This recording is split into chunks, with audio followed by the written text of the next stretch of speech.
చెప్పండి రాజు గారు. సార్ నేను లైన్ లో ఉన్నాను. చెప్పండి, మీరు చెప్పండి. మీరు మాట్లాడండి. సార్ నమస్తే సార్, మీరు మంచి విశ్లేషమైనటువంటి సమాచారం అందిస్తున్నారు. సంతోషం, చెప్పండి. Thank you. ఏంటంటే మీరు అందిస్తున్నటువంటి ఈ సమాచారం సమాజానికి చెప్పండి, మీరు చెప్పండి. ఈ సమాచారం వచ్చేసి ప్రజలకు ప్రస్తుతం చాలా అవసరం సార్. Right, thank you. చెప్పండి. Thank you. మీరు చెప్పండి, మీరు చెప్తుంటే టైం. చాలా మంచి అద్భుతమైన సమాచారం. కానీ వాస్తవంగా చూస్తే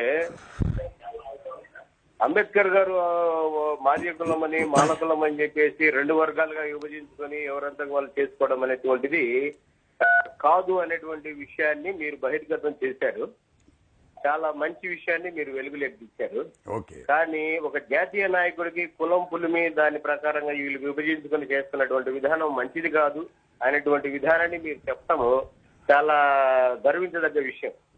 థ్యాంక్ యూ.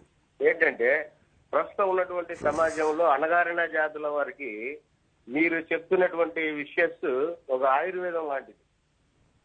ప్రస్తుతంలో ఉన్నటువంటి మాలా మాదిగ సామాజిక వర్గాల్లో చాలా కులం ఉన్నటువంటిది భయంకరమైనటువంటి రెవల్యూషన్ వచ్చేసింది. దీనివల్ల చాలా శాతము ఎడ్యుకేషన్ దెబ్బతింటుంది పిల్లల్లో. ఈ పొలిటికల్ ప్రభావం వాళ్ళ అవసరాల కోసం ఉపయోగించుకోవటం వల్ల చాలా నటువంటి విధానాల్లో విద్యార్థులు కూడా నలిగిపోవాల్సిన పరిస్థితి ఎదురవుతుంది. కానీ కొన్ని కార్యాలయాల్లో ఈ అణగారినటువంటి వర్గాల వారు ఏదో రిజర్వేషన్ మీద వచ్చిన వాళ్ళు మిగతా వారిని చేర్చుకోవడం, తర్వాత వాళ్ళు వారిని